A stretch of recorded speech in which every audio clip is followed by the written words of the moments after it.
Hello listeners, and welcome to the Montel Weekly Podcast, bringing energy matters in an informal setting. In recent weeks, months even, we have discussed the European Commission's market reform proposals. They've been out now for a week, and market participants have had time to digest the detail of what's on the table. Have some concerns been allayed or confirmed? Were there any unexpected elements, some surprises, and what comes next? With the proposals deal with the three core issues of affordability, competition, and sustainability. Helping me, Richard Sverrisson, to discuss the actual proposals are Michela Beltracchi of Power Exchange Nordpol and Georg Zachmann of think tank Bruegel. A warm welcome to you both. Hello, Richard. Thank you, Richard. I hope I got your name right, Michela. Sort of, it's absolutely fine. Okay, no problem. Okay, apologies anyway. Yeah, Michela was probably right. Yeah. Michela was absolutely right. So, if I can just start by asking you about your sort of initial response to what's come out. What came out last week, Georg? Are you positive? Is it generally thumbs up, or are you still have concerns? Well, it's a complex proposal that came out. The initial ideas that were circulated last year pointed towards potentially very radical redesign of the European electricity market, with potentially even the abolishing of short-term marginal pricing, and this has not happened. So in general, we are. I think most experts are very happy that the market essentials are maintained. Now, the Commission promotes the proposal as something that is focused on helping consumers. At the same time, I think the biggest novelty in the proposal is this new Article 19 or this new Chapter 3, which is about long-term contracting in electricity markets in Europe. So up to now, long-term contracts are not that strongly kind of enshrined into European electricity markets legislation, and that has now changed. And here I still have some questions. Is it going to be consistent, what they are proposing here? Are the different tools leading to kind of consistent outcome in terms of providing the right investment signals? Is there enough distribution or clear distribution of responsibilities for who is responsible for coordinating investment decisions? Is it the market? Is it member states? Is it the European Union? For which investments? So I have still questions. I think that's fair enough. And hopefully we'll return to some of those elements a bit later in the pod, Georg. But how about you, Michela? What was your initial response, or even your response now after you've had a few days to digest it all? Well, I must say, on some fundamental respects, we're absolutely delighted. Just like Georg was saying, we were so relieved to see that the fundamental underpinning the shorter markets have been left untouched.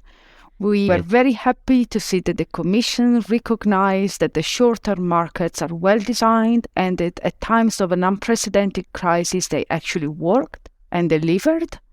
The problem is not with the design of the market itself, but with the supply shock. So all these talks about, splitting the market by technology, creating green pools, getting rid of marginal pricing, that's gone, at least for the time being. And we're very, very happy to see that. With regards to more technical aspects that are of interest to entities such as ourselves from a power exchange perspective, we are very happy to see that the Commission intends to mandate power exchanges, market operators, to share their order books at all time, both across and within bidding zones. We think that will be very good for market participants, that they will actually have a real choice between market operators. And that is very, very important at this time with increasing penetration of renewables. And so increased trading in the last 60 minutes before delivery. That, coupled with another proposal to extend the gate closure time to at least 30 minutes before delivery, where that is not already the case, is very good news for us. Excellent. Thanks for that. And I think, again, some of these issues we'll deal with later, but I think, has the Commission here been, one of the stated aim was to protect consumers, Georg, especially from volatile or very high prices. do you think that's going to be successful? And how does it plan to do that in these proposals? Yeah, there's essentially two strands of action that the Commission proposes. On the one hand, they are proposing action on retail markets, where they want to make sure that retailers are well hedged, which might actually increase the cost of retailing because hedging has certain cost. But also where they provide kind of alternatives to retailers by mandating member states to have suppliers of last resort ready to step in. And the question here is to which degree that will undermine some retailing business. So that's the consumer protection side on the retail market, which might go in the right direction, but it's hard for me to deeply assess. The other element, which I think is the more structural one, what they are proposing is that we want to have more long-term contracts, and the idea is here that consumers should be able to sign longer-term contracts with generators or with suppliers, and thereby lock in lower prices. And hope here is that this will we will get more investments, and more investments will mean more supply, and having more supply than demand means lower prices. But of course, somebody will have to pay for all those investments, and the question here is: will current contract offers essentially be so much better than the current offers are? So will we actually be able to bring down short-term prices or prices in the short term with the measures that the Commission is proposing? And here I'm less sure. I mean, if we want more investments, money needs to be put on the table, either money today or money in the future. And there is a certain risk that depending on how the mechanisms are ultimately designed, that either current or future consumers will have to pay for these more investments that in the very long term will reduce our cost. But for that, it would have been great to see some modeling exercise by the Commission to assess their assumptions on how this is going to play out. And unfortunately, the Commission didn't have time to provide that. I mean, it does seem a little bit rushed. I mean, it was sort of pushed through a very short consultation, and then the proposals are on the table, and also they're hoping to get through by June. But maybe we'll talk about that also a bit later. But I think you're in particular talking about contracts for difference and power purchase agreements, PPAs, Georg, here in terms of the long-term contracts. What do you make of these in the proposal, Michela? I mean, obviously the role of the forward market is of utmost importance, and we see signs that liquidity is returning, but it's not where it should be. I know that Nord Pool is a short-term market operator, but still the forward market is of very much of great importance. So, what do you make of these aspects of the proposal? Well, from a more general perspective, we absolutely want to see strong forward markets, and we don't think, to be honest with you, that the Article 9 proposal on forward markets does the job, and we have serious concerns about that. However, when it comes to the proposals on PPA and CFDs, I must say we are largely positive. First of all, provided, especially with regards to CFDs, that these are used in a time-limited manner to support only clean technology that are not in the money at the moment. They shouldn't be a free-for-all subsidy. If these support schemes are used as we hope they're going to be used, then we believe that they can actually be quite beneficial because they are actually very closely linked to the market. They're based on a strong reference price, and therefore the counterparty has every interest to trade in the short-term market. So for us, that's a good thing. We can also see with favor, to some extent, the development of the PPAs, because clearly they can be seen as a complementary tool to the forward market because they provide certainty to investors and to consumers for a period of time which is much longer than any forward contract could ever guarantee. So, largely speaking, from a power exchange perspective, we do not have great reservations with regards to the main provisions on PPAs and CFDs. But what's your view, Georg, if I turn to you? I mean, is there's danger here that you could, that split liquidity in forwards markets rather than boosting it? Yeah, let me make a bit of a higher level point on where I see this longer term contract discussion going. My general take is that we might see here really a paradigm shift in the way the European electricity market is being designed. It's not yet there, but it's opening the door.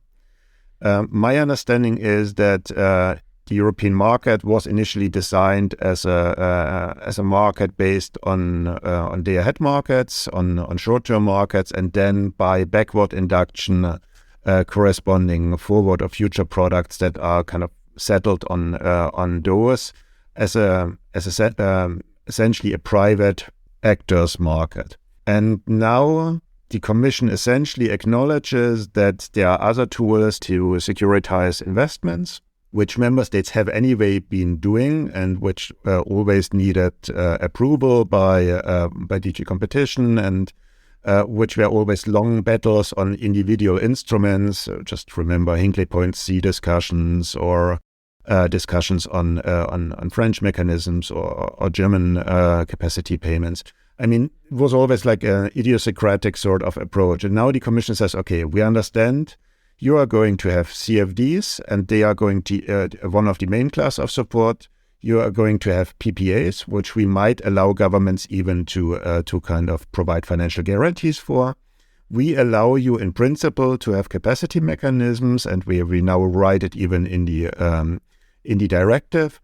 And then we have these forward markets where we also kind of take a clearer stance on how they should look like.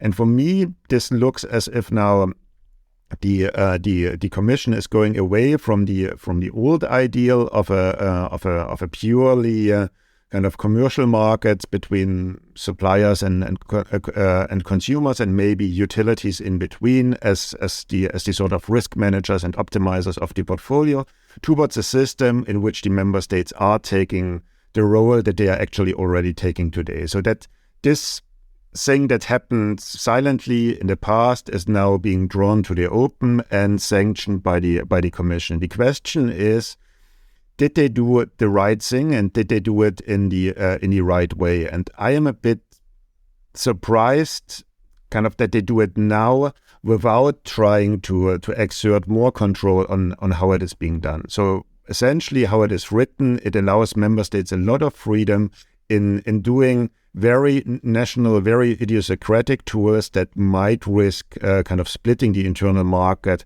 substantially. So again, sanctioning what is already happening, but not going the step that the Commission should have been going at that junction to essentially kind of try to pull it back into a European market. So I'm a bit afraid that this is a missed opportunity, or we essentially now kind of sanction some wrong development of the past without trying to actually correct it. That's quite interesting, because it's, you have long-term contracts which were very much out, capacity markets which are very much, there was a lot of skepticism around them, but now, as you say, they're back in, and they may also be heralding a way of looking at national solutions rather than the European. That's an interesting point, Georg. And Michela, what's your view here? Well, I must say, I do share, from a personal perspective, the views put forward by Georg. However, and believe me, from a power exchange perspective, there is nothing that we would like to see more than a pure power market where the short-term power market is completely unaffected. It is free to provide a signal for investment, and is then complemented by long-term markets based on the use of forward instruments. This is what we would really like to see. However, we do acknowledge that we are not in an ideal situation, that there is a race for subsidies, which is also kind of being fostered by the IRA in the US. And what I personally see is probably an exercise in damage limitation, in a way to try to rein in the member states and set a framework within which they can operate and subsidize technologies. We do appreciate that, for instance, in the proposal, the CFDs are there exclusively for clean technologies that are not commercially viable. We do hope that member states will not water down this clause and that the CFDs will not become a free-for-all. Right. Having said this, I largely share Georg's concerns from a theoretical perspective. In defense of the Commission, I could say, well, we need to take stock of reality. And clearly, again, from a power exchange perspective, we would like to see a world purely run by a combination of free long-term and short-term markets without capacity mechanisms, with very limited use of support mechanisms. But unfortunately, this is not the world where we are now. So the important thing will be to really do everything we can to retain the role of short-term markets, not to water down its signal in ensuring that the lowest price technologies are dispatched first, and in ensuring they can provide a strong investment signal despite or in combination with the other support mechanisms. Do you see then in the proposals as well, Georg, that there's an increased acknowledgement of the role of the state or of national governments, that maybe some of the market-based measures are being rolled back, or what's how do you see this? Yes, my reading of the proposal is that it essentially justifies or kind of puts now into legislation what has been happening in the past decade anyway, that the state takes a stronger role in designing the fuel mix of a member state in a relatively technology specific way. And I think maybe to come back a bit to Michela's point, I acknowledge the reality, and I think I'm kind of not living in a full ivory tower here of saying that yes, we want to come back to the ideal from the 1990s. But what we should strive for is some sort of rubber band that pulls us back always to an efficient investment signal. So if, to provide an example, France decides that they need to have 50 gigawatt of nuclear power plants being invested in, then it would be great if this does not affect the kind of surrounding market in a way. So the support mechanism that they use to fund this does not affect the surrounding market in a way that it provides inefficient investments in all complementary technologies. So we need to make sure that at least these instruments that are nationally or European-wide deployed are having some element that pulls us back to what's always trying to add the next unit that makes sense from a system perspective. And my big concern with a lot of the elements that are in, and we didn't spoke about the flexibility mechanism that is also in the proposal, is that they might risk to be essentially based on member states giving relatively simplistic tools that are providing support for a clearly predefined technology without own planning of how the future system look like. So there is no coordination on the member state level in terms of planning. There is no coordination on the European level because the NECP process is dead. And there is no coordination through markets. So I'm a bit worried who is going to be responsible for the future fuel mix in the European system, because you still have the short-term markets that will kind of potentially create perverse incentives for investments in some instances, and we didn't sync it all together. And so I'm very much afraid on consistency, simply because I don't understand it. Maybe somebody can come and show me that all the proposals we have there are in the end going to lead naturally to a consistent system.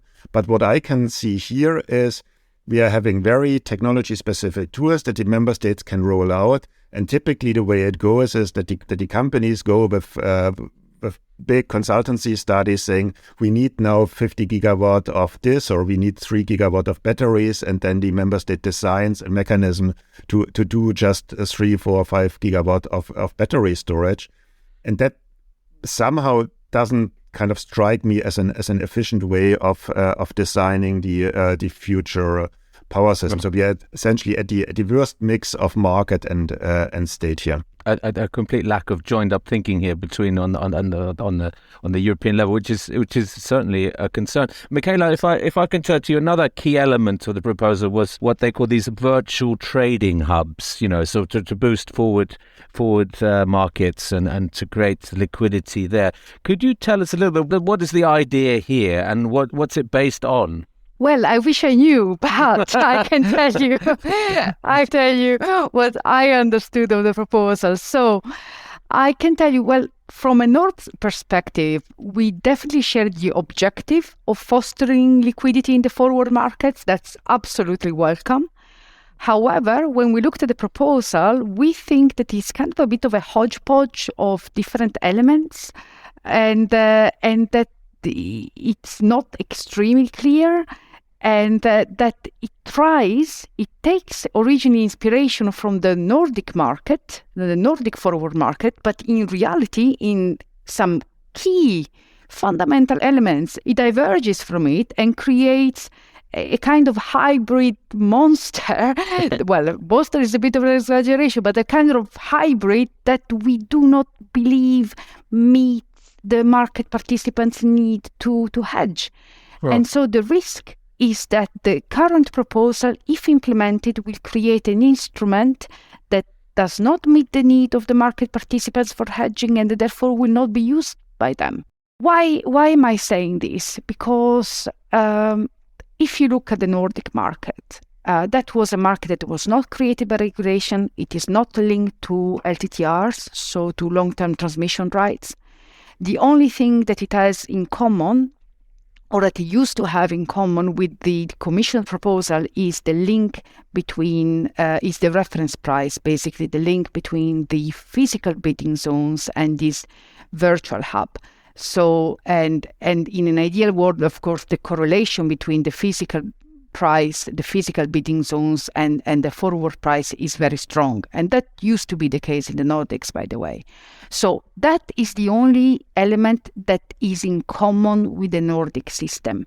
But everything else, the fact that the Commission proposal is a regulated initiative, the fact that there is this artificial link between these virtual hubs and the long-term transmissions rights, that is not needed in our view, and is, as I said, it's not going to meet the market participants' needs. What they need, just to conclude, what they really want is to be able to trade LTTRs.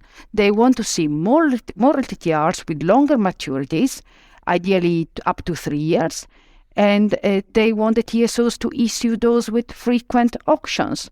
So we would very much like to see that part of the proposal enshrined in the regulation. But everything else, in our view, should really go. If market participants detect or identify a need for virtual hubs, no doubt market operators and other entities will set them up. Yeah, no, that's very clear, Michela. But Georg, I mean, I've also heard that a lot of what's on the table here with regard to the virtual trading hubs is, maybe a precursor to splitting the German bidding zone, for example. Or, I mean, what's your view here? On the virtual hubs in general, I think, we are moving to a world where electricity is to become the main energy source for Europe. And we need some place where we have kind of for macroeconomic hedging purposes, we need some benchmarks on this European electricity price in general. How that's going to be designed, I'm no expert and I don't know, but I understand very well the need for having such a European electricity price benchmark to be able to hedge against recessions and making sure that we get kind of the trillion shifting within Europe right. On the splitting of the zone, I have not made the connection between the two. Maybe you can explain a bit how that is connected. It sounds interesting, but I've indeed saw or was very visible that this has not been explicitly dealt with in the Commission proposal, and it's one of the few remaining big blind spots of the spot market, that the locational signals in the day-ahead market are not reflecting demand and supply in Europe, or at least in continental Europe. And there, it would have been very useful to go a step further. I think one of the challenges is that we in parallel have a process in Germany on the power market of the future consultation and discussion. That is a process that is supposed to run for 2 years, and that is also going to discuss locational signals. But still, it would have made sense, if one wants to improve the working of short-term markets, to open that box. And at least what I could see, it has not been opened, but you're saying it might have been. That's what I'm hearing. But what's your view, Michela? I mean, maybe it's right to ask an operator of a short-term market about this. Well, indeed. I mean, one could infer that the Commission proposal goes hand in hand with the bidding zone review that is currently ongoing. And as you know, one of the options in the bidding zone review is clearly to split Germany in several bidding zones to reflect the physical reality of the grid.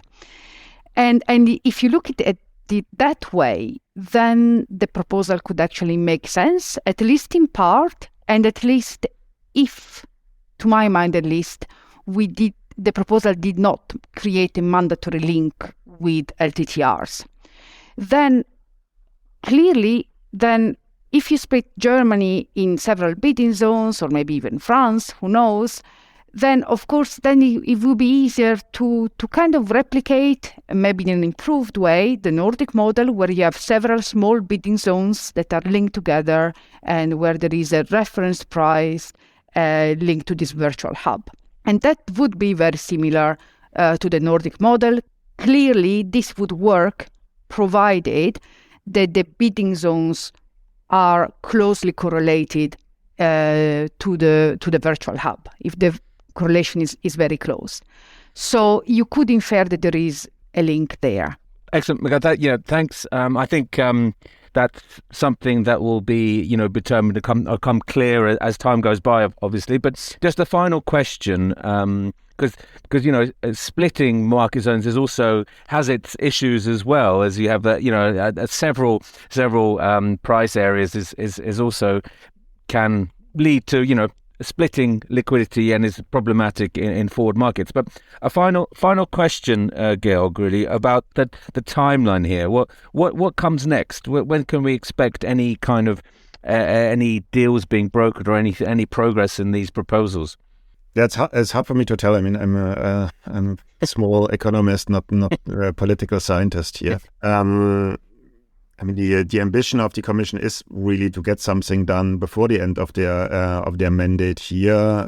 But I believe that some of the elements are not kind of simple to be agreed with the Parliament and with the European Council. So it's very hard for me to predict. I mean, if maybe one thing there to think about is that now the essentially the fifth package that is really kind of preparing us for the energy transition, or is this kind of the package 4.2 or so that is essentially trying to solve the problems or address some of the problems we had last year? And I would rather think it's the second, and we should still kind of start now with a process to prepare the substantial and structural market reform that is needed for a world that essentially doubles electricity demand in Europe, that is much more decentral, that has more zero marginal cost generation. And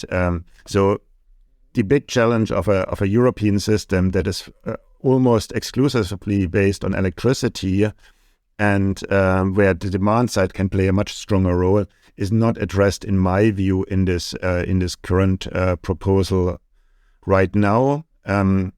it has been rushed, as we have been saying at the beginning. There has been no impact assessment. The staff working document is not very detailed. They mainly refer to their consultation instead of referring to any sort of modeling or quantification. And here, maybe more would be needed. And in my view, the Commission should start right now preparing that, so that in the next legislative period, we come up with a proposal that is really kind of clearly attributing responsibilities and leads to a consistent picture of how individual actors interact in electricity markets. So in a way, this is just the beginning. Well, Michela and Georg, thank you very much for being part of the Montel Weekly podcast. Thank you. Thank you for having us. So listeners, you can now follow the podcast on our own Twitter account, aptly named the Montel Weekly Podcast. Please direct message any suggestions, questions, or, let us know if you think you have a good idea for a guest on the show. You can also send us an email to podcast@montelnews.com. Lastly, remember to keep up to date with all that's happening in energy markets on Montel News. You can subscribe on Apple Podcasts and Spotify, or wherever you get your podcasts from. Thank you and goodbye.